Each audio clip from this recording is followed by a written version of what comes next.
విధ్వంసం, విశ్వరూపం, వీర విహారం ఈ ఉపమానాలన్నీ రోహిత్ ఇన్నింగ్స్ ముందు దిగదుడుపనే చెప్పాలి.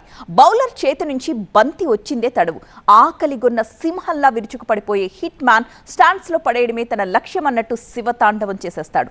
అలాంటి రోహిత్ అత్యధిక సిక్స్లు కొట్టిన ఆటగాడిగా మరొక రికార్డు సృష్టించాడు. హిట్ మ్యాన్ దెబ్బ రికార్డుల అబ్బా. ఎస్, రోహిత్ శర్మ వన్డేల్లో అత్యధిక సిక్స్ల వీరుడిగా నిలిచాడు. రాంచీలో దక్షిణాఫ్రికా, టీమిండియా మధ్య జరుగుతున్న తొలి మ్యాచ్ దీనికి వేదిక అయింది. 3 సిక్స్లు కొట్టి షాహిద్ అఫ్రిద్ ని వెనక్కి నెట్టి రికార్డులోకెక్కాడు హిట్ మ్యాన్. 38 ఏళ్ల రోహిత్ దక్షిణాఫ్రికా ఆఫ్ స్పిన్నర్ ప్రెన్లెన్ సుబ్రాయ్ని బౌలింగ్ లో కౌ కార్నర్ మీదుగా భారీ స్లాగ్ స్వీప్ తో తన 350వ వన్డే సిక్స్ ను కొట్టాడు. ఆ తర్వాత బంతికి అదే షాట్ ని రిపీట్ చేస్తూ షాహిద్ అఫ్రిద్ తో సమానంగా నిలిచాడు. ఆ వెంటనే మరో భారీ సిక్సర్ బాది నెంబర్ 1 గా నిలిచాడు. అత్యధికంగా ఆస్ట్రేలియాపై 88 సిక్సులతో విరుచుకుపడ్డాడు హిట్ మ్యాన్. ఆ తర్వాత శ్రీలంకపై 58 సిక్సులు కొట్టాడు.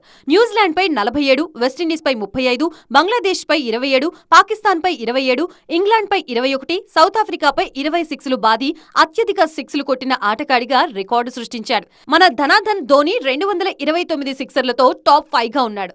మొత్తంగా రోహిత్ నయా రికార్డుతో ఫ్యాన్స్ సంబరాలు చేసుకుంటున్నారు.